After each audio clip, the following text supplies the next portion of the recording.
John and Adi already said we've been marking the anniversary 76 years ago, actually, when the United States dropped 2 nuclear bombs on Hiroshima and Nagasaki, and something in the region of 250,000 people, men, women and children, were killed instantly when those bombs were dropped. And that just increased over the next 5 years. Many more thousands over the next 5 years died. And people are continuing to die from the use of these bombs, from the after effects, even today. So these attacks using nuclear weapons still resonate and have a direct relationship with every country that has these terrible weapons of mass destruction. And that, of course, includes Israel. For those of you that don't know, Israel does have nuclear weapons. Now, they won't admit it, and they also won't deny it either. But the world knows that they have at least 80, possibly 90 plutonium weapons. So the fact that Israel is the only country to have nuclear weapons as part of their armoury only increases tensions in the region, of course. And it's not just nuclear weapons of mass destruction. Israel has chemical and biological weapons, and has used poisonous gas and white phosphorus on demonstrators in Gaza.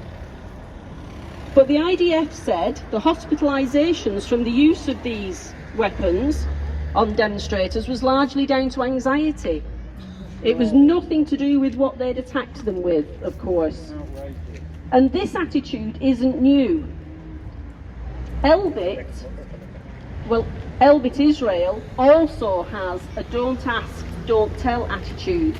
That's the phrase that's used a lot about Israel. Israel has a don't ask, don't tell attitude to all of its military information, and it refuses to allow international inspectors anywhere near its nuclear and other military installations.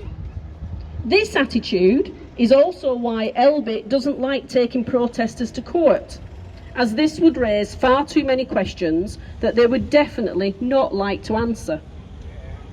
The State of Israel is a very canny operator, and as one of the largest arms manufacturers in the world, it's almost world-beating for building and strengthening close ties with its customers. And of course, these customers, the United Kingdom included, are not likely to put pressure on Israel to behave better. Yay!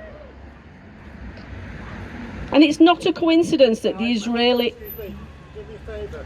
Someone's going to get hit by a car in a minute. If someone comes around that corner, I'll have to close the road. First, please. Can you move on off the road? You have to close road off. Moving off the road. Moving down the beach now. Hello. Moving off the road.